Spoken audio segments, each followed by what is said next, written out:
Yo, what's going on, everyone? It's Brian and Jim here with Drink a Beer, Play a Game, and welcome to another episode of the Power Hour. Yes, not just any episode. Episode 80.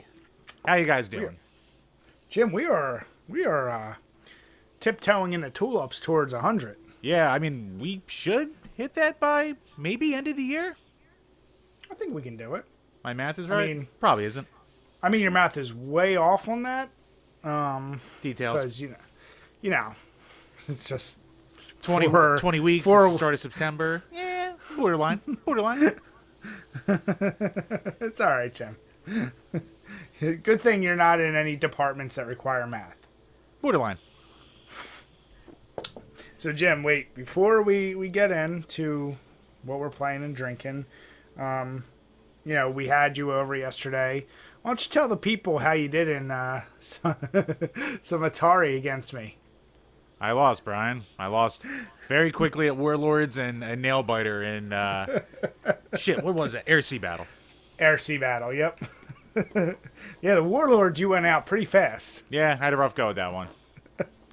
They hit my castle. What can I do? Jim, I mean, and I was at least a gentleman enough. I didn't even take that picture. At least. Yeah, you were standing there for a while waiting for that game to end. Well, I had to secure the victory, Jim. Of course you did. But Jim, weren't you well, I guess you are the Atari guy between us too. I'm the Atari guy. Doesn't mean I've played those games, or nearly enough. Because on a legit system, you need those paddle controllers for Warlords, and I don't have any working ones. Because those are very finicky. Jim, all I'm hearing are excuses from you again. Would Billy Mitchell give these kind of excuses? Yeah, he does all the time. Well, does he? Do you While stroking his perfect hair, which I don't have. Do you have your own hot sauce? No, I do not. Yet. Keyword. So you ain't Billy Mitchell, so stop giving excuses. No, I'm more like a Steve Wiebe. I'm lovable. Jim, don't you dare try to compare yourself to that man. He is a hero. Jim Wiebe Napoleon. That's what they call me. They call you a lot of things. Speaking of things they call you, Jim, I think I forgot about this until you just said that. I think I have a new favorite nickname for you. What? From the memes that have been sent in for you. Oh, God. By the way, I think I just need to show this, and I'll take the time to actually put this in the video. Oh, then you know it's special. So, Jim, between the two that were submitted recently, which is your favorite meme? The one is you as Mankind, a.k.a. Mr. Blubbo, or the Nirvana cover with you? With me as the baby's penis. There's so many double entendres going on there, Jim. There's a lot to unpack with that one, Brian. But no, I'll go with Mr. Blubbo. Why are you going with that one, Jim? Well, Brian, I guess I can't put out there on the internet that I'm proud to be a baby's penis, so I'll go with the safe route. But which one had a more visceral boots on the ground reaction from you? I think you know which one had a more boots on the ground reaction. I popped hard for Mr. Blubbo, but that other one just floored me. Oh. So everyone listening, we really appreciate it. Yes, please keep sending them. Because we've had I'm a very memeable face. We have had a few others. And you know what? Just for all you guys, if you go on our Twitter by the time this airs, I'm going to give you guys pictures. If you want to meme Jim, feel free. Good. And every week we can add this to the podcast, Jim. We can talk about our favorite Jim memes. Yes. I'm so glad. Because, like you said, you're lovable like Steve Wiebe. And he's a meme, kind of. So, you know what? You are like him, Jim. Yeah. Silver lining. Don't you feel better? A little bit. Oh, that Nirvana one got me so hard. I was driving. I almost got in an accident. Oh, the baby dick one did get you hard, huh? I was just like, what the hell is this? And, oh my God, it's just... Oh, Jim. Thank you for making Brian's day. Jim, it didn't make your day. It didn't bring a smile to your face. No, I brought something in my face. All right. This is my life. Jim. This is the life I live. This is the path I chose. What are you It's all my drinking fault. to drink all this pain away? Well, Brian, I am starting tonight with a Citraveza coming to us from the Alvarado Street Brewery out of Salinas, California. It is a West Coast lager, 4.9% alcohol. Nothing written on it, very bare bones can. Came from my beer can. Man, that's one of those things that annoys me. That when they differentiate West Coast lagers as if there's specific East Coast lagers. It's definitely more citrusy than a Yingling and way lighter looking. So that's More my blonde, point, more blonde, more hazy, very carbonated though. That's what I'm curious. Like, if they're calling it, like, what type of lager is it really? Like, if you actually look it up, it's just funny because sometimes these breweries will just decide, like, we're gonna call it this when it's really just a Vienna lager or something to that effect. I mean, it just kind of tastes like a wheat beer. Yeah. Yeah. So today I'm actually doing one of Jim knows it very well because it's one of his brother's favorite beers, but the Lancaster Kolsch, German style Kolsch ale. I just got this for the first time yesterday, and super easy to drink. Comes in at doesn't have it on the can, but I think it's like 4.5%. You should know this, Jim. Like 4.5, 5%. Probably about right. It's in there. Oh, they do have something in writing. Our German-style Kolsch pays homage to the traditional beer of Cologne. It pours a pale straw color and delivers floral hop notes and smooth malt character from extended cold aging. Crisp, flavorful, and refreshing, our German-style Kolsch is perfect for any occasion. Crisp, refreshing. Of course, I love it. Exactly. And you know what? That actually hits the nail on the head for this beer. It is very, very light, very drinkable, and it's the type of beer I would suggest if you didn't just want to have Miller Lite or Bud Light, you want to try a lager that has way more flavor. So, highly recommend it. You can't really miss it by the green and yellow on the can. But I don't know how far Lancaster's Brewing's reach goes, so it's probably only an East Coast thing. Yeah, it's 4.8%, and yeah, you kind of nailed it. It's like my brother, he just loves him his normal macro light beers, but this is his like go-to fancy beer. Yeah. Yeah, no, it's pretty damn good. But yeah, I want to keep it light. Because Jim, I actually meant to send you a text. Hold on, let me do it right now while we're doing this. What I wanted to do is after the podcast, do a little surprise stream because I actually just got this in the mail. So while I'm sending that to Jim, what have you been playing this week? I've been playing just a mishmash of retro for some list videos I'm putting together, and for modern stuff, I'm still plowing through Hotline Miami. Any more luck? I got a few more levels in. Nice. So yeah, I'm trudging my way through. I'm starting to get a little bit more of the strategies down. Gotcha. But yeah, it's still hard, some bitch. But like when you finally like make it through a level, it's just so damn rewarding. Okay. Yeah, this week is another one, man. Last Thursday I was able to finally beat that Blair Witch, and I gotta say that game, Jim. I know you came in a little bit, but I really did not like the first half of the game. It looked rough. Like the little bits that I was in there for, I was like, man, this game's boring as shit. It's boring. It's funny because I looked up reviews for it after I beat it, and like the game got praised so well for how it looks. And Jim and I have never been ones to talk about graphics, but when did that come out? Like, why the graphics? Yeah, it came out 2 years ago. Why are they like people? They were saying it was just it looked great. I was confused as you are. I was like, okay, the game did not. Maybe it looked last gen. Yeah, I can't even imagine on PC it would have looked amazing.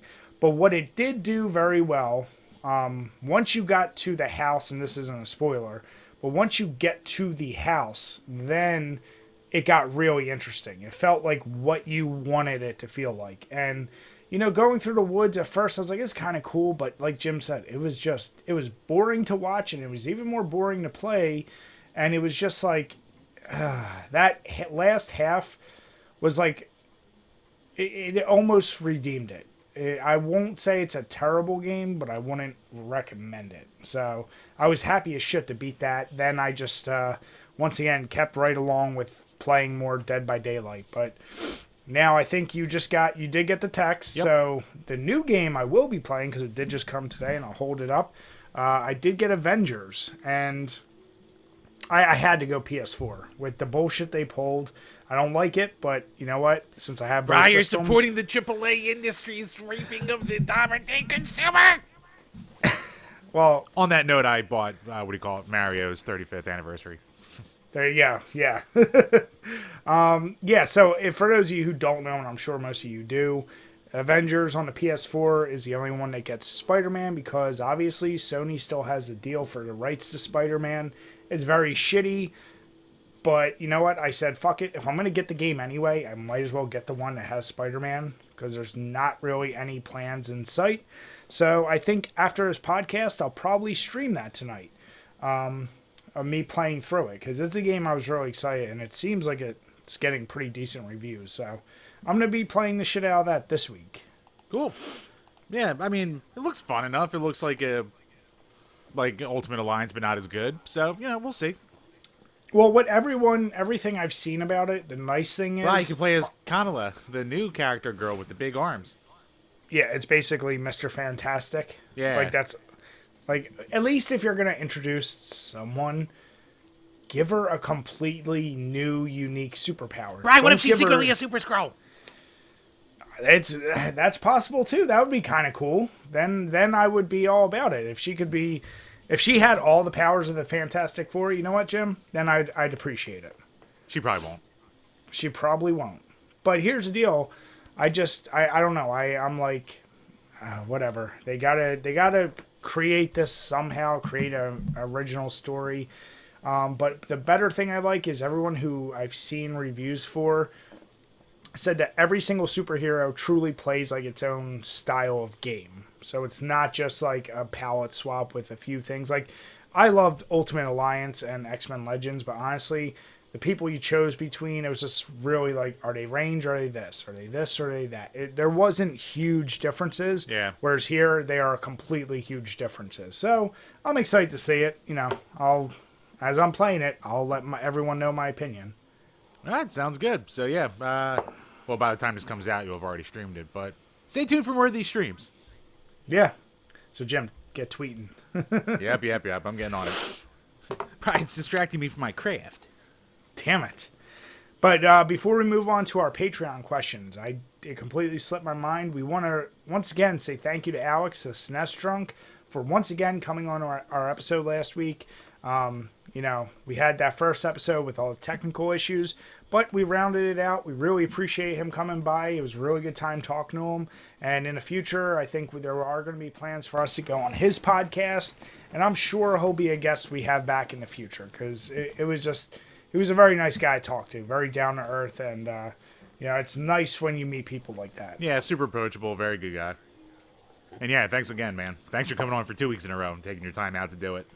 Yeah, appreciate it, bud. All right, Chambers. So what do we got in the world of Patreon? All right. Patreon.com/DrinkABeerandPlayAGame, where for $2 a month, you can ask a question that we will answer on each and every single episode of this Power Hour podcast. So this week, not that many questions. First up, Game Whisperer Dean. Congratulations on your 80th episode. What games are you buying to celebrate this milestone? Well. Wow. That's very apropos, because I guess that's why I bought this. Yeah. I bought Avengers for the 80th. Yeah, there you go. And that's why I bought the Mario 35th All-Stars collection. Why did you buy that? 'Cause other than your collector mentality, really? I never had Mario Sunshine. I never had Mario Sunshine, and I only spent a little bit of time with Galaxy, so I guess playing Galaxy without like the shoehorned motion controls would probably be a better experience. And of course, I'll play through Mario 64 for the 100th time. I can't play that game enough, so. But do you care enough about Mario Sunshine? One way to find out. Never played it. How much did you... Was that full price game? Oh, yeah. Okay. Bri, Nintendo knows how to milk the teat, Bri. And they do it so well. Well, they do it for guys like you, for sure. Guys like me and all the Nintendo diehards out there, they're going to make their money. They always make their money. They do. Jim, if there's any updates to 64, I'd be amazed. I mean, it looks a little crisper, but Yeah, they didn't really Not go. saying much. They didn't really go out of the. It's not like the original All Stars where they like rebuilt it from the ground up for the Super NES. I mean, it's lazy ports for the most part, but the 64 one looks at least sharper and it'll be in HD, so whatever. All right. If you enjoy it, more power to you. Yeah. And next up from Gamer Astral, system with the most amount of games in your collection. Huh. Mine's PS2 or probably 360. It's easily one of those, just because those were at the time when, having full-time jobs, and as I've said in the past, I'm not I don't go back for a lot of my old systems unless I'm specifically looking for a game I really, really like or a horror title. So I'll never just there's just a random haul of NES games. Unless they're games I really want, I won't buy them, even if they're just cheap. So yeah, it's definitely PS2. 360, I mean, I bought a ton of games for. So yeah, it's probably between those two. Yeah, I mean, for me, it's the Genesis, easily. I have like 140 some games for that goddamn console. And then after that, it's 360. So, yeah, I mean, 360 was before I really went hard and heavy into the retro collecting again. 360 was the one I could just go to GameStop and buy a shitload of games with my new job for like $30 and just sit down. Mm-hmm. That's when I had the time to play all these games. So, yeah, the 360 was definitely the that got a lot of love for me. Yeah. Oh, for sure. No, but good question. I like that a lot. Yep. And with that rounds up Patreon for this week. So, remember, guys, if you want to ask a question from this Power Hour podcast, patreon.com/DrinkABeerandPlayAGame. Thank you all once again. We appreciate it. And check the link below to our Teespring and buy a shirt. Damn right. And soon we'll have girl shirts or women shirts. Boob shirts. You know what I mean. Yeah. Milkers. Milkers showing off our logo.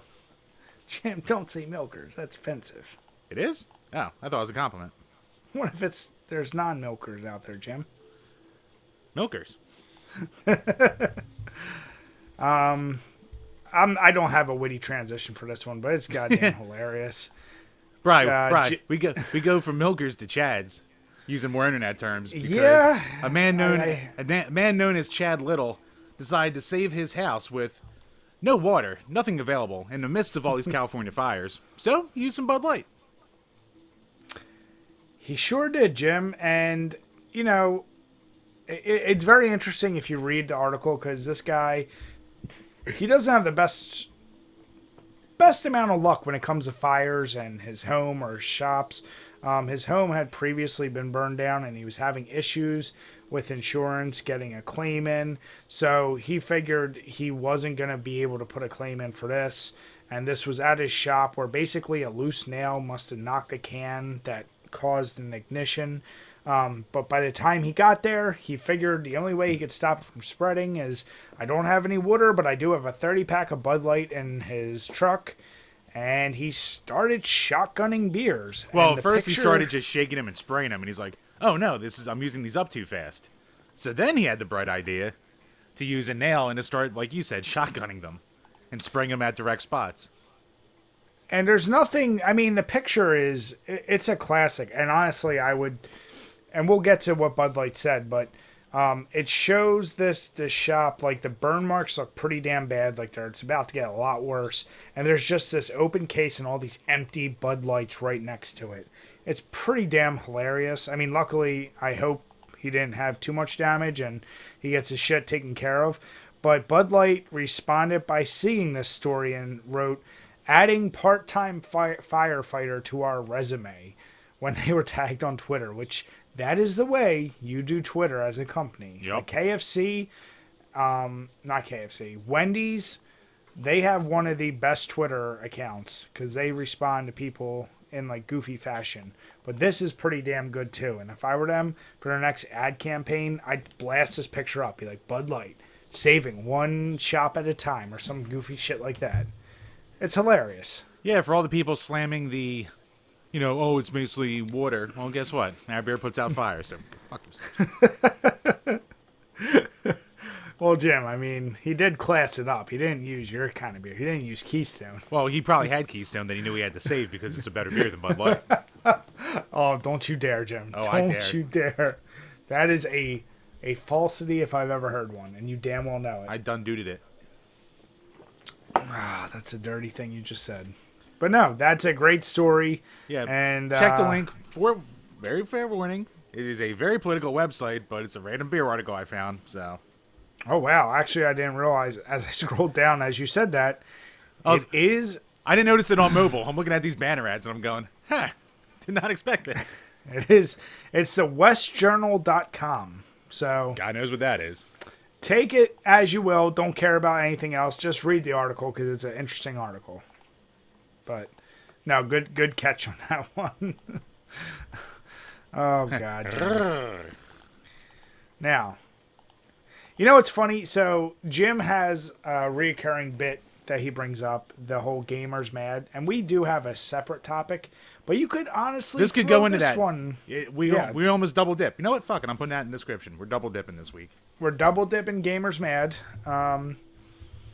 This is as new as, was it today or yesterday? A day or two ago, maybe mostly today.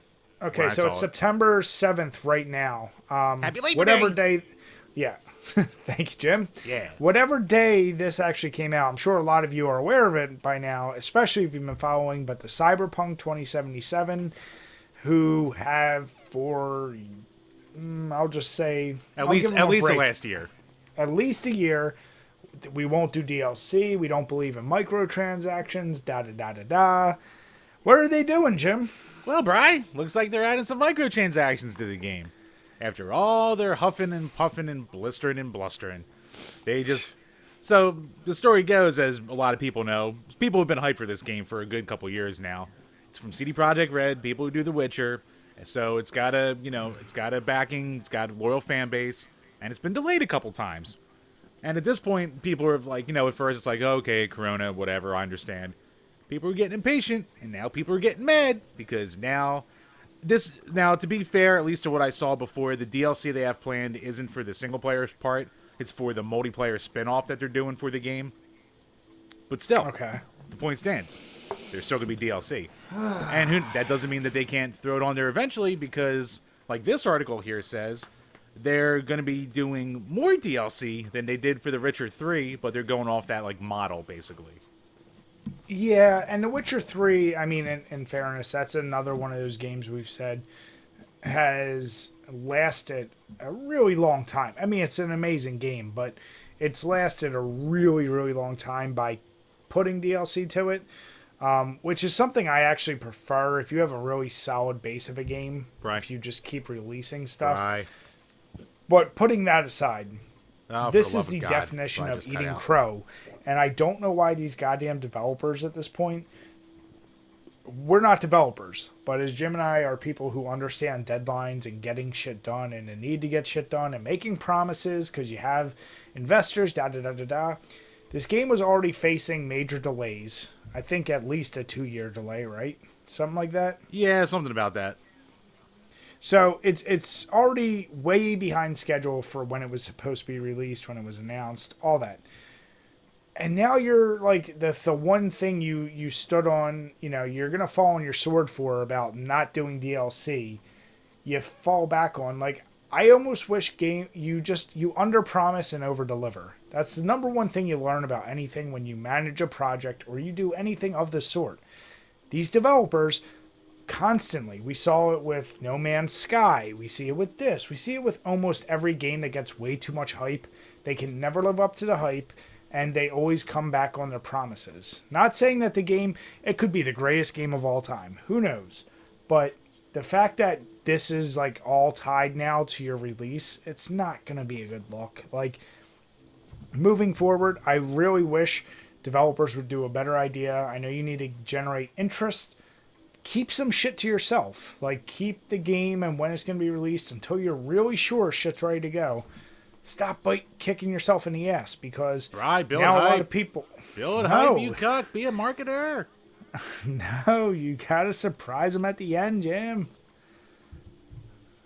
Jim's all about doing a hype machine that he can't live up to.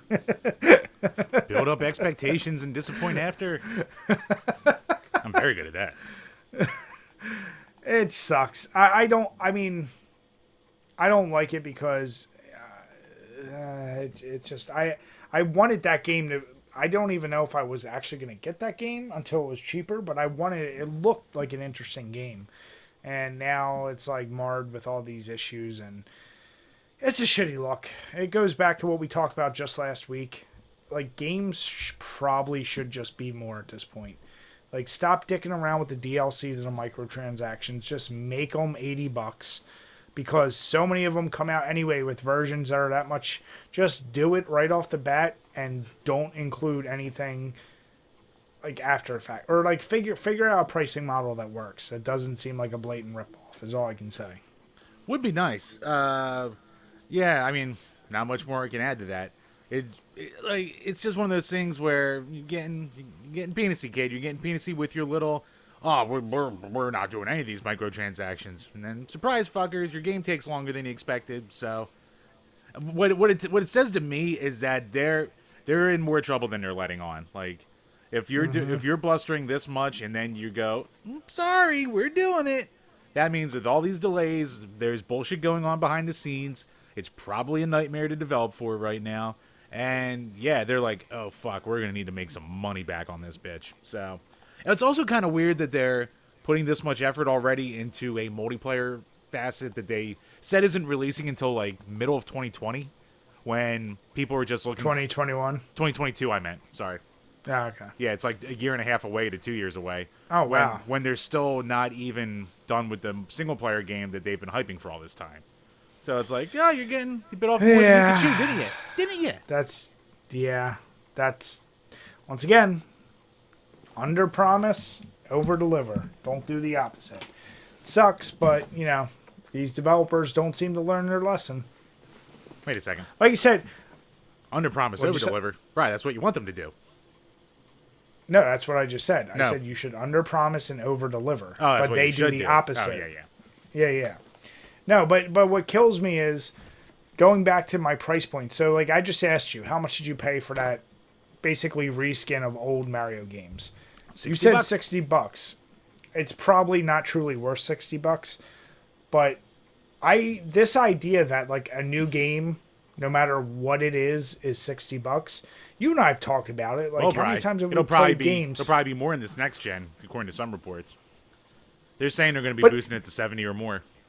They should, and honestly, I think certain AAA games, if you're getting a really big, like okay, let's say if by next gen the average price of legit AAA games, call them Call of Duties, call them whatever, even the newest Mario game, they're $80 out the bank. Okay, it would be a little bit easier pill to swallow than if they do things like this Mario 35th edition and they say that's $40 or $50 brand new. Like if you see a clear price delta, because it really doesn't need to be the same price as a brand new game. Right. I think that could be a lot better pricing model and people could like just rationalize it a lot easier, because if you're just comparing it to new games, like that 35th edition, unless it has some really banging multiplayer mode that really extends replayability versus everything you've already done, and probably the people buying it have all those games already, is it really worth that much? And this Cyberpunk, which is probably trying to do too much, like you said, to offer too many things into the game, just make it more expensive right out the gate, and then your problem's solved. Yeah, I mean, it'll definitely be more understandable if you just go, hey, we're charging more, but we're going to give you more. All right. Exactly. Now, yeah. Brian, to your point about the Mario 35th, so this is Nintendo being some little cheeky cocks too, because they're saying that not only is the physical release of Mario 35th Anniversary getting a limited 6-month production schedule or some shit like that, the digital version as well is only going to be around for 6 months as a $60 package. So they didn't say what they're doing after. The guess basically is they're going to be splitting up the games after the fact, and then... So it's not a bundle anymore. It's not a bundle, and I would assume they're probably, because it's Nintendo, because they're dicks, they're probably going to charge like $30 a piece. Like it won't be the 20 that you're going to be paying now. Yeah, you're basically getting some kind of deal. Even if they're 25, you'd still be spending more then versus now. Right. That's Oh, that's disgusting. I mean, come on, man. Like, Nintendo, are you hurting for money that you need to repackage old games and then do a limited run? Ugh, that's shitty. Because now I've never seen a company do such a good job at encouraging scalping. Oh, yeah. Like that, and that's not the scalper's fault. That's shitty Nintendo's announcing that. Like, that we're going to do a limited run for this game that will probably be really highly valued. So, sure, people are going to go out and buy 50 to 100 copies of this limited release. Wait till it's not being sold. Then they're going to make a profit. And then bitch-ass Nintendo's going to come back and say, hey, you shouldn't be selling our product. Like, it's just... Ugh. And it is funny that when they announced it, like, limited run games themselves got, like, flooded with shit. Like, oh my god, you guys set up a deal with Nintendo? And they're like, no. Just because they said it was a limited run doesn't mean it's through us. So, yeah. this is the world we live in right now. Yep. You know what? I'm taking back what I said the last couple podcasts. Pirate and emulate the shit out of Nintendo stuff. Fuck them for shit like that. Yeah, we never said to not pirate them. No. I did say don't pirate new games. No, always I'm pirate. saying Fuck the companies. get this new game. That's not cool. Speaking of not cool, Jim, if we're continuing on with this Gamers Mad, And a lot of people are not... Right, let's jump back into politics for a second. People love that. Because nothing mixes better than when people want to escape reality and just enjoy their video games, and then you get someone who has a bright idea. Let's interject politics into one of the most popular games today. Yep, And it's a Nintendo thing, Jim. Surprise, surprise. So, for those of you who haven't heard by now, the Joe Biden campaign is throwing official Joe Biden lawn ornaments and signs into Animal Crossing. So if you really got your rocks off for Biden and Kamala, this is your time. You can take your precious house with your limited resources and make sure that people know who you're voting for. Here's the deal. Okay, so we've talked many times. I'm sure there is a big demographic of people that are old enough to vote. But most of this is for kids that can't vote. And even if I don't care where you stand politically, if you want Biden to win, do you want this in your game? Like, I don't know. That just seems kind of... I mean, we did see toilet paper, so it doesn't shock me. But it's just like, come on, man. Like, mostly kids are playing this game. Do you think... You know what, dude? I'm the Twitter guy. There is a fuckload of adults who play this game. It's not just kids. I think kids are playing more Fall Guys and Fortnite. I think it's more adults that are doing fucking Animal Crossing. I don't know. I mean, that's sad if that's the truth. It seems like it should be more of a kid game, but yeah, you know. Yeah, man. I don't know how that's not a weird, like, it's a cringe move is all I'm saying. It seems weird to me. It does seem in bad taste, and it's gonna be one of those things again that's like it's almost a bad idea in the sense that, like, if like I don't know if there's like some kind of clout or points you can get from other players for shit. I don't know. So if that's the case, then I can see it being like, oh, this guy's got a Biden sign. I like Biden here. Here's some turnips or whatever the fuck. I don't know. I never played the games. I just hear these terms, turnips and bells. So I don't know if they can gift you stuff. Maybe that's a thing that they can do. But I mean, it's not going to convince. Like no one who's going to vote for Trump is going to see someone's Animal Crossing house with the Biden sign and go, you know what? Fuck it. He's right. So it's not going to be converting anyone either. So yeah, like I mean, I guess at the end of the day, it's probably generally harmless. It's dumb, but it's almost a smart tactic, I guess I can say, by Biden. Like, hop on one of the hottest games. Why not? And obviously, it obviously isn't Biden himself who came up with his idea. It's definitely his campaign staff. Of course not. And no, it's a smart move by his campaign. But what I don't like is we've seen games, movies, every type of media. People throw in something political. Usually, it generally tends to be a little bit more subtle. But I mean, Animal Crossing's already like a not microcosm is the wrong word, but it's like an economy simulator almost, besides being a, what do you call it, farming and daily chores simulator. Why do people play this? People But without no, houses. no- People without houses are who plays this. Like that's what. That's So what I here's got my thinking about question. I know nothing about the game, but is there also Trump version of this? I Because haven't- if it's not, my point is, I know like, what you're if there getting at. is, Yeah. my whole point is, it would be sucky if a developer, you're drawing that line too hard. Like that, as I said at the beginning, as a joke, but not really. Like, games should just be games. At the end of the day, they're a form of entertainment, whatever. Look, every other form of media, music, movies, everything has political ties to it. Like, I just want games to be the one area where, like, you don't give two fucks about what anybody cares about, and you just play the game. And if you do shit like this, it's going to encourage creating lines with games, and then it's going to become its, like, I don't want to see stupid shit like that, is all I'm saying.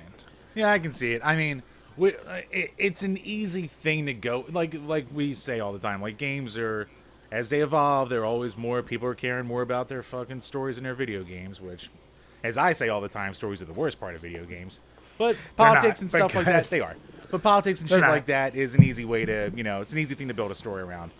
See, back to your point though, it would be interesting to see. I'm almost shocked that, for knowing. Now, we all know how Trump is, that he didn't immediately try to throw some shit into this, or that his campaign didn't try to do that. Because it'll be interesting to see if they would allow it into there, because a lot of companies hate Trump, or if they would just go, hey, free market in Animal Crossing, do what you want. So That's my point. Then you would see, is there a clear that would line almost being be like, drawn? that would be an interesting social experiment to see if they throw shit in there and to see if, like, if Nintendo puts a stand or something like that. That would be interesting. Yeah. Who knows? But yeah, that's an interesting one that I saw, and I just went, oh god, like just another reason for me to not care about Animal Crossing. Beyond everything else you've shown. Yeah, I mean, I'm never gonna get around Animal Crossing anyway. I got weeds in my backyard I gotta pull, so it's not a thing I need in my life. It doesn't appeal to me. Jim, if I give you 3 turnips and 2 bells, give me your whole collection of games. What are bells going at right now? Might be worth it. I can have all the Biden signs. Every bell is equal to about 100 Genesis games. No, sir, please. How dare you devalue? Trying to depreciate my precious plastic, you piece of shit. Oh, you son of a bitch. Well, they really got us, and oh man. So of course, to go back to Gamers Mad, the reaction to Yeah. this, and it's the most divisive I've probably seen, where the people who hate Biden are, going off about why is this in my game, and the people who are pro Biden are going, Animal Crossing's always been kind of political, blah blah blah. So it's anything else on social media these days. Like, it's not helping the discourse in any way, because No. people don't want that anyway anymore. So it's just one of those things where it just gives people a reason to fight. Yay. Yeah, which that goes back to what yeah, exactly. That's my point is, I'm cool with if you're trying to get your political views across subtly in a game, but if you're putting it out there and like we said, if it's free market, do what you want, I'm cool. If you draw lines, then you're just feeding into people wanting to get mad. Whether you're a Trump supporter or anti-Trump, you're a Biden supporter or anti-Biden, this will get a visceral reaction from either group, and they were doing it for that on purpose. So, Hi, Jojo Jurgensen should do this too. He needs to get his name out there more. damn it, Jim. God damn it. What about The Rock? No, that's next cycle, Brian. It's too late now. Or Yee, Never if too Yee late. goes in again. I hate you, Jim. Yee. Don't you dare. You mean Mr. Kardashian? Jesus. All right. I'm moving on, you son of a bitch. Before we do that, let me get another beer real quick.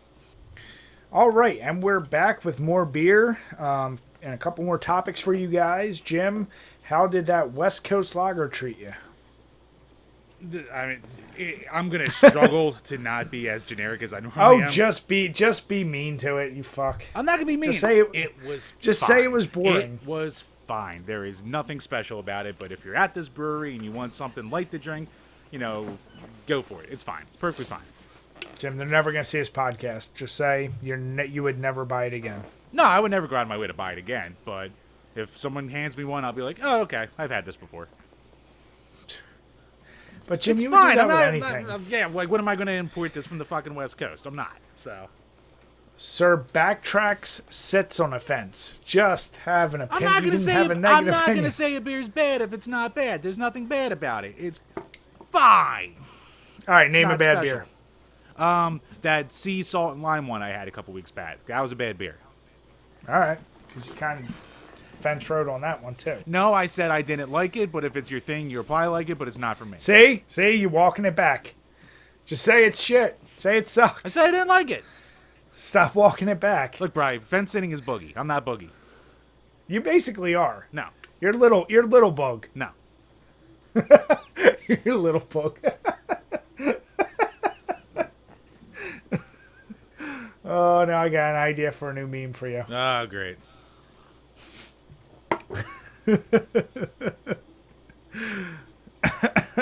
Like, I don't know if like anything's going to top Baby Dick at this point, so we might have already hit the zenith here. Jim, what if I create him as Krang and you're controlling him? Ooh. All right. Moving on to one of the more surprising. Well, Brian, what are you drinking now? Or are you still sticking with the Oh, Kolsch? no, I'm still sticking with the Kolsch. As I said beginning, this is really, really easy to drink. I like going through this. It'll be a return beer for me. The flavor, I hate to use the words because it's all Jim knows, but it is crisp, clean, and refreshing. Yeah. It's all those things.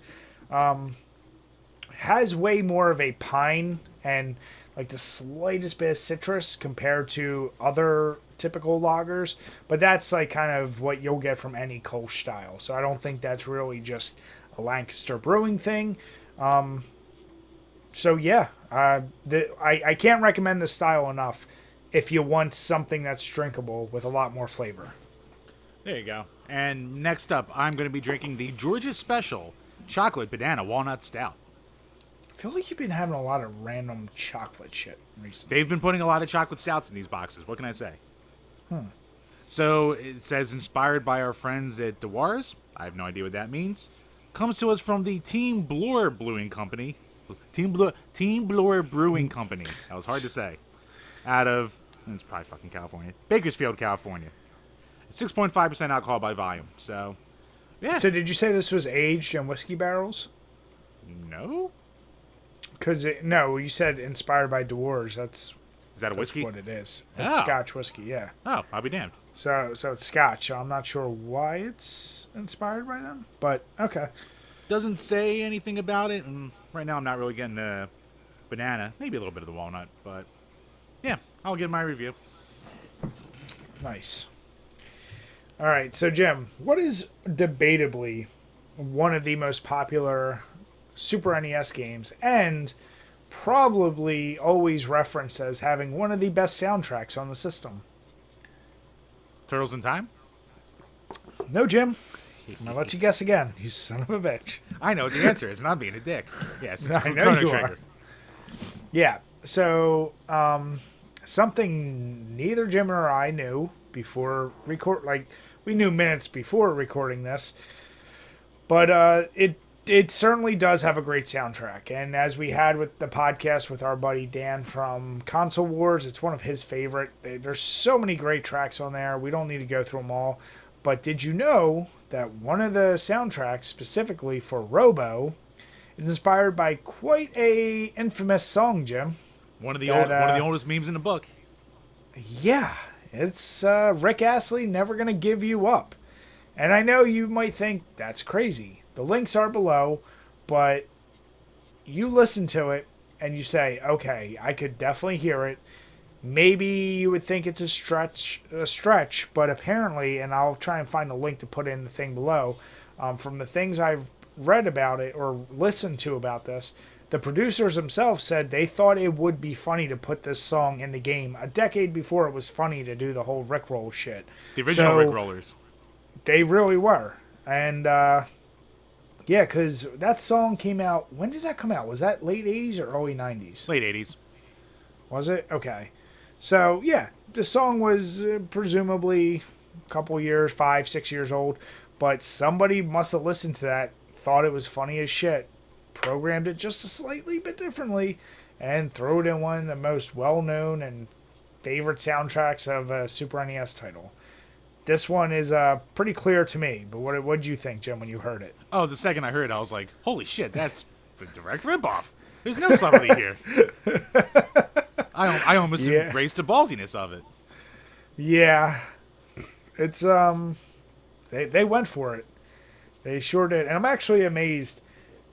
After the whole popularity of that meme, aren't you kind of shocked more games don't have ripoffs of that in there? Like, if you die, like, you get rickrolled with the song, like, or maybe there are, but... I'm sure that, like, if you, like, trudge through Steam and shit like that, like, I'm sure there's like 1,000 rickroll, joke $1.50 games or some crap like that. Yeah. So I'm sure they're all over the place there. Hard. Like, that's been going on since the Newgrounds days. So it's nothing new, but to see it in, like, such a revered title like this, that's where it's like, wait a fucking second.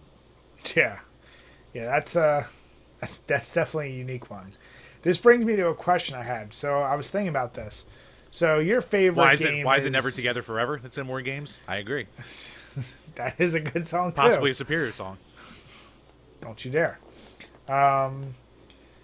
So this week, because you change it from week to week, is Star Fox 64 still your favorite game? Yes, damn it. Okay. Week to week. Well, I never know. By next week, it's probably going to be Mario Sunshine because it's charming and unique. Who knows? But it's got a water pump. So, like, if there was a song, and I know, like, forget timelines, but if there was a song in there, and it was like you found out it was like a Creed song or some band you really hated, would it at all taint your opinion of the game? Probably. I don't know. It depends. Because if it's a funny song to meme, then I'm all down for a good meme, even if it's from a band I hate. But, like, if it's just from, like, the back catalog of some boring ass, like, mid 2000s, like, sad, like, bitch metal band, then I'll be like, really? Okay. So you just liked them and you threw them in. Whatever. But, I mean, it's going to have to be one of those retro-inspired games, too, though, because, like, with a lot of games today, obviously you can just throw in the real track because, the way games are. So you need to have a little more creativity behind it there, too. So it'll have to be something that's, like, 16-bit or 8-bit inspired that's done on a Game that's what Boy I mean, or MIDI like, and shit like that. Like, I don't know older bands, like, because given the timeline of Star Fox 64, I don't know old bands you really don't like. But, like, say, like, one of the themes... So Brian, maybe if, like, in the middle of Star Fox 64, like, they had Drives Me Crazy by Fine Young Cannibals. Maybe they randomly had that as a song thrown in there. Well, no, I'm saying, like, say a song right now you don't, like, that you really like from it. It turned out, like, it was inspired by some old band that you really hate. Would that affect you at all, like, moving forward when you play that game? Probably not. I don't really... If there's one thing that's happened to my jaded self in my older years, I really put a lot less stock into caring about the integrity of my entertainment. Like, if I still like it, I'm going to like it, even if there's something dumb in there. So, I'm really not going to care that much. Yeah. Well, and part of the reason why I thought about that is because... Now, Bri, before you do that... Go ahead. So, I know where you're going to go. I know where you're going to go. 20 years from now, someone does a version of WAP and puts it in there? Oh, WAP wouldn't bother me. Well, I mean, it's an anthem for a generation, really, if you think about it. I mean, it is. It's an OnlyFans generation, Jim. It's true. It's the baby. It makes sense. It's the pop that pussy of our generation. I thought you were going to ask me if, like, Resident Evil turned out had, like, Adele in it. If I would get pissed off. Oh, that would be the shit. That would be a good one. I don't think that would still piss you off enough, though. It's the voice that bothers me more than the music. Let's put it that way. So, let's say someone does another remake of Resident Evil 1, and infamously with the basement, how they put in that, like, weird random track that everyone shits on, because it sounds, comparably horrible to the original one they had, and they just replace it with Adele's voice going... Would that ruin it for you, off the game and I ignore it from the timeline. But it's such a short part, right? It's such a short part of the game. It's alright. The game's already perfect with the first remake they did. I don't need another remake. I think someone needs to do that. If you can put my face on a baby dick, someone can put goddamn Adele into fucking Resident Evil for me. God damn it. Someone help me out for once. No, but it brought... But Jim, that's your nickname. Leave my wife out of this. But no, I mean, I was thinking about because of any type of for any type of entertainment, music I feel like is easily the most divisive and tribal people get. Like people will like write other people out of their lives. Like, oh, you listen to this? Oh my god! Like you get so much more. I feel like heavy opinions. Like if I say, "What's your favorite movie?" You could tell me a comedy, I could tell you a serious movie. And you could kind of like, you can find common ground somewhere between. But like, if you say like, it could be the same goddamn genre, but like you have a lot of friends who are old metalheads, and if you didn't listen to pure death metal, it's not real metal, or it's this or that. Like, every form of music someone likes, they think there needs to be a more hardcore version of it, and anything everyone else likes is pop bullshit. It's just funny how goddamn divisive people can get with music. Yeah. And it does carry over to gaming music. So it's one of those things like, I don't get why that's the thing that drives people the most crazy. It's an easy thing to be very subjective about. I mean, I guess it is, of all the media sources, it is the most subjective because it's just listening. I mean, at least with visuals, you could have people that could make some arguments, but no one's going to really stand there and be like, man, the Atari graphics compared to, The Witcher 3. I don't know, man. You could do a toss-up. But, like, yeah, when it comes to listening, it's just what you hear and what you interpret and da-da-da-da-da. So, yeah, I guess that It does lend itself more to interpretation, and people jump way too heavy into the back meanings behind songs and blah-de-blah-de-blah-de-blah-de-blah.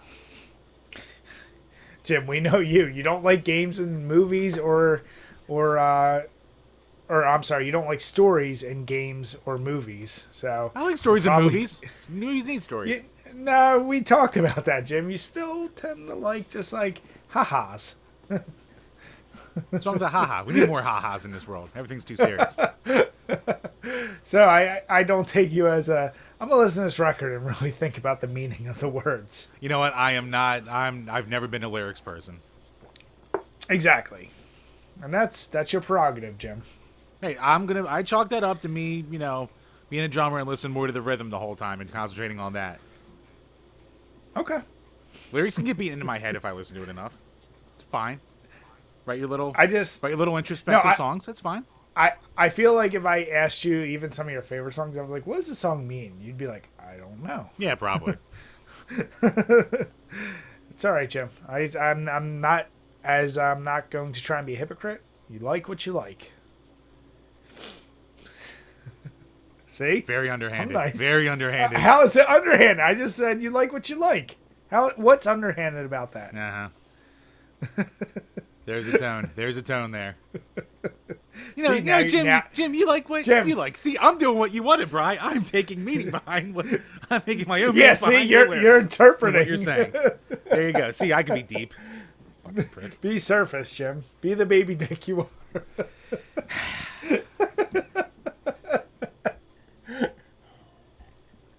Jim, love you. Yes. It's all right, because I'm sure we'll argue a bit about the next topic. So, once again, before we move on, if you guys have any examples, we still have a good amount, but if you have any examples of games that were directly or seems like they were inspired by real music or vice versa, send them our way, because this is one of the ones we like finding out about. All right, so I threw this in here. It was a late edition. It's simple, but which is better? One of our reoccurring bets. I want to say the characters, forget games, it's not about the games, the characters themselves from Mortal Kombat franchise or Street Fighter franchise. Which is better? And Jim, I'll let you go first. Mortal Kombat. Oh, I for some reason thought you'd go Street Fighter. Nah, because, I never really... With Street Fighter, I like the original characters, but none of them have ever been that interesting. And I never really delved deeper into the lore and all the expansions, or the manga, or the anime, or the blah, blah, blah, blah, blah. And truth be told, I haven't really played a shitload of newer Street Fighter. I haven't played 5 at all because I don't have a PS4. I played some 4, and I was like, this is fine. and his blasphemous as Wait, hold on. Is 5 now on Xbox? No. It's not? I mean, it might have come out later, but it was originally a PS5 4 exclusive. Oh, I really didn't. I didn't play it either, but not for Jim's reason. Just I didn't know. So okay, sorry. Go ahead. Yeah, and like as blasphemous as it is, like I never really. Wow, it really is. I never really liked what do you call it, the Alpha series that much. Like I know people say like Alpha 3 or some of the Alphas are the best, or Street Fighter 3 Third Strike's the best. You know, whatever you want to say, but I just never. I don't know, something about the feel of Alpha I never could get into. Maybe I was too much of a Street Fighter 2 diehard. So, yeah, I mean, a lot of the characters they pulled from Final Fight and from other spots too. So, I don't know. I never just thought that they put that much time into building up their characters. And like a lot of them nowadays are just straight up goofy anyway. So, I think if you like Mortal Kombat, even from the beginning, was always better about like making this like lore around the tournament and the fighters and their backstories and all that shit that like you actually cared about. So, like they always did a better job of story with their characters. Here I go talking about story and caring about it for once. So no, speaking of story, it just occurred to me, not being the Street Fighter guy at all. Like I played Super Street Fighter as a kid, a decent amount, but not a ton.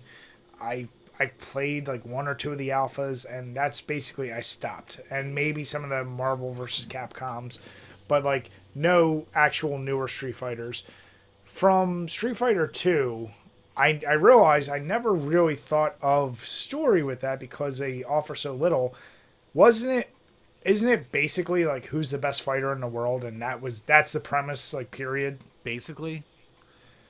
Like what I can't now that I think about it because I know so little about the lore. Like, what was Bison the previous reigning champion? No, Sagat was from the original Street Fighter. Like Sagat. Yeah, was I remember the that champion, Sagat, and then, oh god, beating him was such a. Yeah, and then Ryu was the one who was like the one who took him down and gave him a scar, blah blah blah. And then like M Bison with Shadaloo and all that shit, and criminal organization, all the bosses and shit like that. So. Yeah, I mean, I don't, like, they expanded on it over time, but I never really put the time into really delving into it. I just never cared. So I'm not crazy. Like, when you beat Street Fighter 2... Everyone had an ending, but, like, for the most part, it was my family's here, okay. Or, I got revenge on this guy, or something like that. Gotcha. Okay. Yeah, well, no surprise. I'm with Jim. Characters from MK, and it goes to everything he's saying. There just always seem to be a lot more thought and lore behind.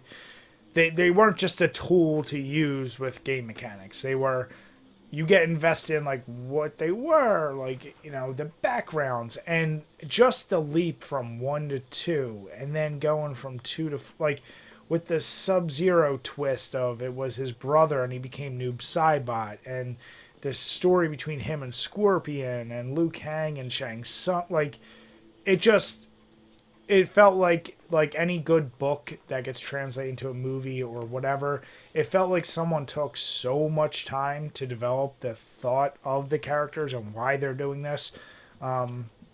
Plus, they just, in general, look a lot cooler. Like, they just... and even though, and especially in the first couple games, all the ninjas are palette swaps, there was enough of a difference of, like, they had these special powers. Like, I was no shocker, like, in Street Fighter...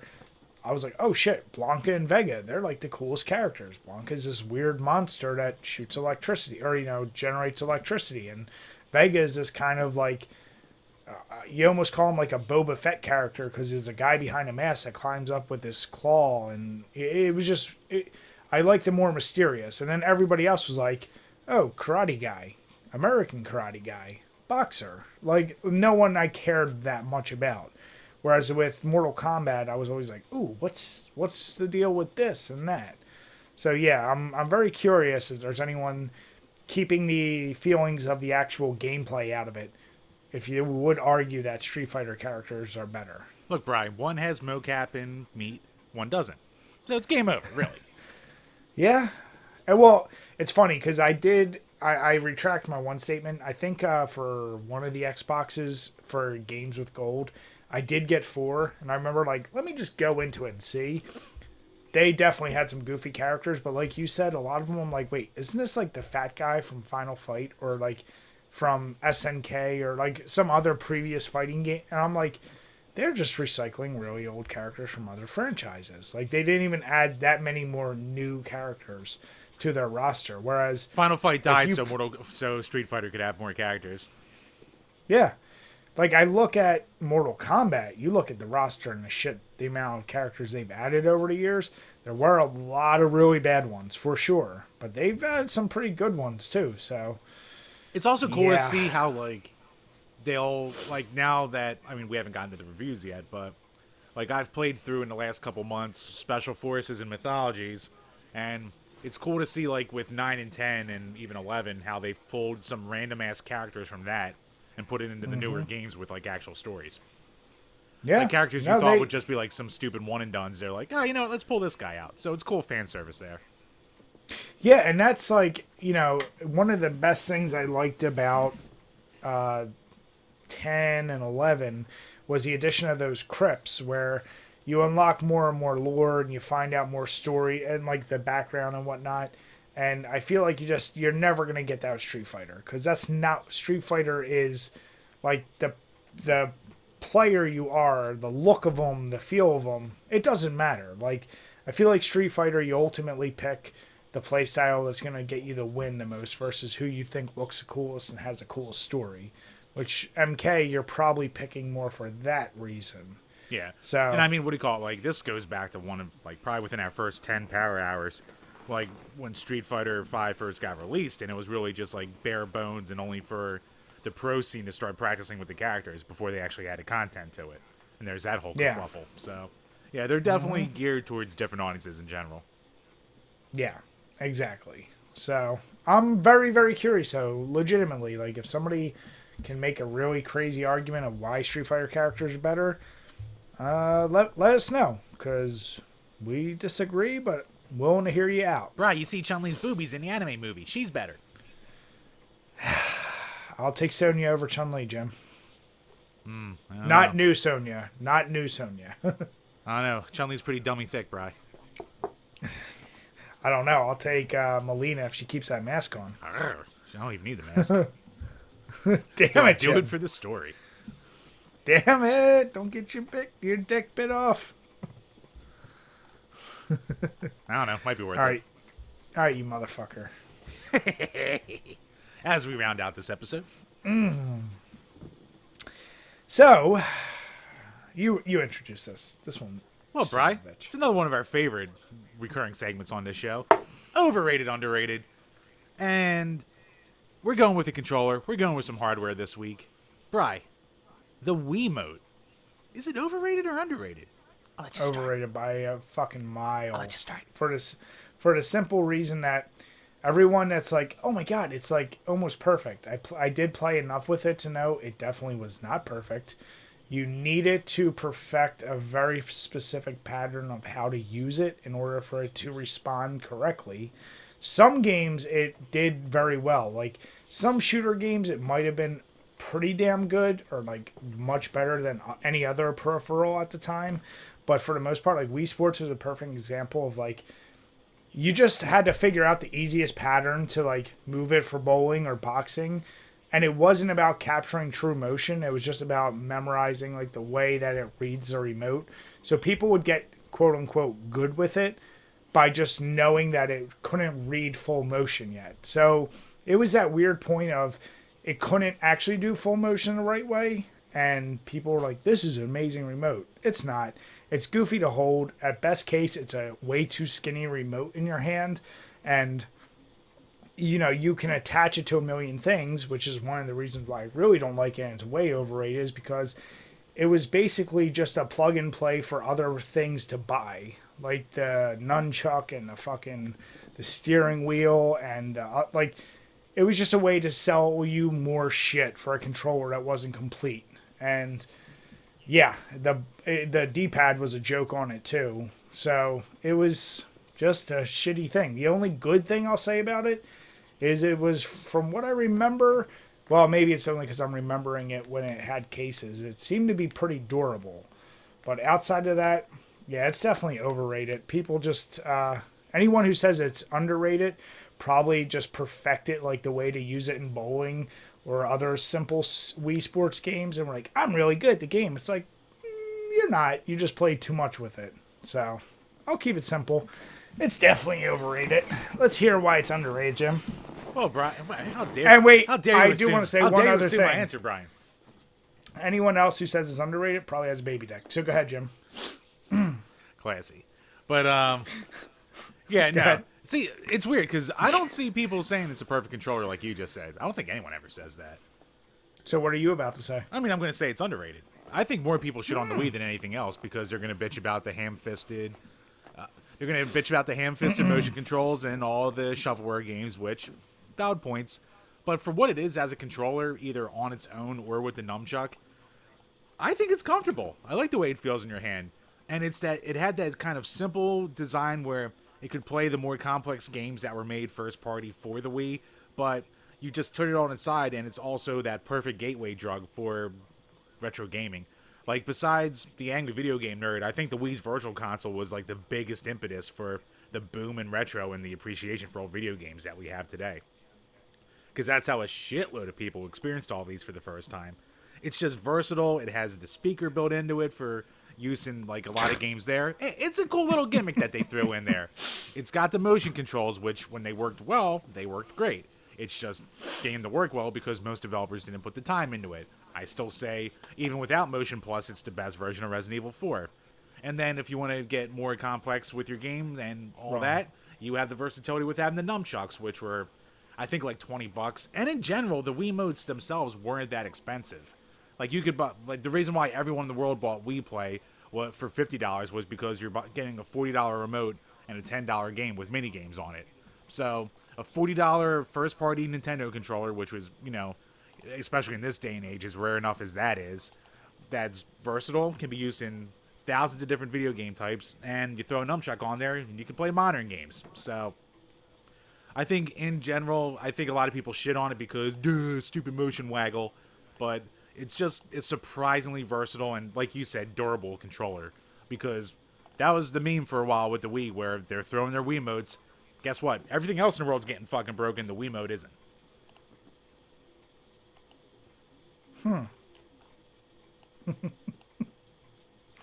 I'm just gonna be nice, Jim. Here we go. Nope. I'm gonna that you've made your opinion known on many other topics. We know how people feel, and yeah, you know, you also think the Wii U is very comfortable. It's very comfortable. That You tablet is also comfortable. think the N64 is good. I freely admit that people hate it, but I if- like it because they're Jim, babies all I'm and they gonna didn't grow up with say- third-party Genesis controllers Listen, like I did. Jim, all I'm going to say is if you were on trial and we were doing an analysis of your character, there could be questions. That's all I'll say. Right, people would just say I'm honest. If I'm on trial, I'm the guy you want to understand. I'm Johnny Honesty over here. If I wanted to be popular, Brian, I'd say the N64 sucks and the Wii sucks and blah, blah, blah, blah, blah. That's But not it me, Brian. does. It's not me. You can. Here's the deal. But you just said you recognize that people don't like it. So you could say it sucks, but I like it. That would be more honest. But you're like, no, it's good just because I was good at 64 with it. That's the problem. Like, you just kind of admitted that it does suck, but you just got used to it, and you're not willing to admit it sucks. You're just willing to say you were good enough with it, and you got I good said with back then I know why people hate it. I just said that it's underrated because they didn't. Because, yes, I took the time to learn it, and I never used that stupid middle dick part of the controller. It's a goofy design. Definitely a goofy design. So it sucks. Yeah. No, it's goofy, but So it's still fine. So listen, And it was Jim, forward thinking. you can Look, Brian, You're allowed to PlayStation say had to it copy it. sucks, PlayStation and had to copy it because they didn't think of analog sticks, and they went, "Oh shit, we need this to make better games." So you're welcome. Jim, are you You're welcome, are you Brian. at all are you all trying to say that the PlayStation controller is not as good as the N64 controller? Is that what you just tried to say? The non-stick You're on one- trial. You're on trial here. Right, the non-stick controller is not as good as the Mm-hmm. N64 controller, but the DualShock is obviously better than the N64 controller. I'll rest my case there. Look, Brian, if I want a shitty... I- If I want a console with just a D-pad and some face buttons, I'm going to go with the Saturn over the original PlayStation controller. Listen, you probably think the Master System isn't bad either if you grew up with it, but you didn't. So you probably don't like it now. But I like the games, you- but the controller is absolute dog shit on the Master Yeah. System. But my point But is, thank if God you for the grew power up base with converter, that- so I can use the perfect Genesis controller. Haha. I mean, like I said, your character would be brought into question. There's no doubt. I gave the Wii the best argument you made for why the Wiimote could be underrated is the same reason why I said it's overrated. You called it versatile. I just said you just had to buy other things to make it work better. You couldn't by itself always have it work for all the games. But you usually needed some other things. But if you have the nunchuck with it, you're basically spending the same amount you would spend on a normal first-party controller with any other system. So in the end, it evened out, but you didn't need it. You could still get away for the most part with Did the $40. nunchuck come with the Wii? I believe the nunchuck, one nunchuck came with the Wii, but if you wanted more nunchucks, you had to buy more nunchucks separately with the Wiimotes. But the Wiimotes were cheaper in general, so either way, you either spend $60 on a, what do you call it, full 360 Well, since controller, neither of or you us are spend 40 completely and 20 sure, to have the full amount. Well, first question that I have is, why are you buying multiple controllers for your new system? For the Wii you did, because you had your family playing with you. Oh, so you still needed to buy it, is what you're saying. Well, you didn't have For a to buy system you nunchucks, knew, depending on what but your family you had played. to buy nunchucks for every additional controller you bought. Not necessarily if they weren't going to be playing the crazy games with you. Look, Oh, so mom, they were still mom and dad limited, aren't is going to what be you're playing saying. Resident Evil 4, all right? So what you're saying is it was still a way to get more money out of you. But that's with any system if you buy more than one controller for it. If you want to play couch I don't co-op re- on the 360 or something But like that. Jim, remind me for the 360, what nunchuck did I have to buy with my controller? But you still paid the I same don't amount remember- in the wait, long run, what- Brian. what- You still paid what the same amount in nunchuck? the long run. It doesn't matter. But I didn't buy another controller for it. So what nunchuck did I need to buy? You didn't have to buy one. You spent more in general for your secondary controller, whereas with the Wii, you didn't have to spend Why more did I? money. But see, you're missing the point. The Wii was basically its success lived and died on multiplayer. It was never going to be a single player. They knew you'd have to buy more controllers. But you're still 360, you didn't need to buy a second controller because you could play online because that's something the Wii couldn't do. the Wii had online. So you knew, and how'd that work? It wasn't great, but you'd have online. Exactly. So my point is, They knew had Call of you Duty had ports to besides buy. Mario Kart. They had the shit. You knew you had to buy multiple controllers, right? But you're still 'Cause spending it was- the same it was amount. meant A for Wii a and couch nunchuck co-op. together is the same amount as any normal controller price was. I think you're missing the point here. You are arguing that, and that's true. But what I'm saying is, you didn't do couch co-op with 360. Could you? Yes. Yes. But honestly, nobody really did it. We did it all the time. You did it in a college dorm room, but even then, people could just bring over, Yurzak would bring his controller from his 360. Someone could bring the Wii controller from their Wii. Nobody else had Wii because only a few people with their grandmoms had Wiis. You It's didn't the even have a highest. Wii. It's the second still your highest selling parents. console of all time. You never even. It's the you never second even had a highest Wii selling yourself. console. Yeah, There's that's more my Wiis point. out there than 360s. Because just because at the time none of our age college group had dudes it. did it. Yeah, nobody had it that we knew except for your parents. Oh God, you're a good bullshards, but this is your worst argument you've had yet. Jim, wait. Let's backtrack this. Your whole argument was that you'd have to pay for a Wii controller, Right. and the nunchuck. Right. I'm just saying you didn't have to buy a secondary Xbox controller to have fun with it. The only way you were having the most fun with the Wii is with multiple people, so you had to buy more shit for it. You know I'm not wrong there. Right, but you could do that with the Exactly. Xbox too. As we just said, we did a shitload of couch So, Your co-op. Honor, as Jim just said, and you're was right. spending less with the Wii to do the same As thing I you're just doing with the said. 360. as I just said, you needed multiplayer for the Wii. You didn't need it for the 360. All people did on the I rest my 360 was case. multiplayer. I With rest fucking my Halo, case. Gears of War, Left 4 Dead, all the games we played were multiplayer. Yeah, online. Yes, online, which you also had with the Wii, and they had couch co-op, which you could also do with the 360. What the fuck is this argument you're making? Jim, You're literally- I don't think you're... In your old age, I think you're not recognizing that you just lost your own argument. Just because the game's geared more towards the look, the Xbox has the best online component out of all the systems. That's fucking obvious. But Yeah.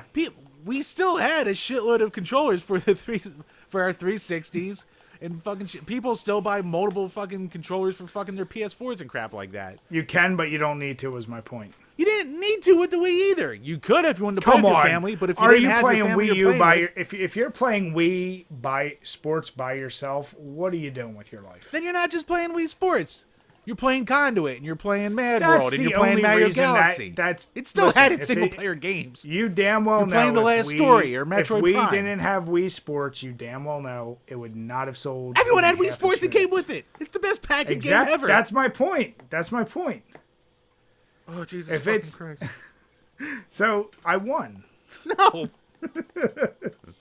Jim, it's all right. Listen, you can refer back to the beginning of the argument, which is if people think it's underrated, you know who they are. That was the beginning of your argument with your little baby dick comments. Listen, I'll put the picture up just to remind people. Have fun leveling this audio, you prick, with your fucking terrible takes on this.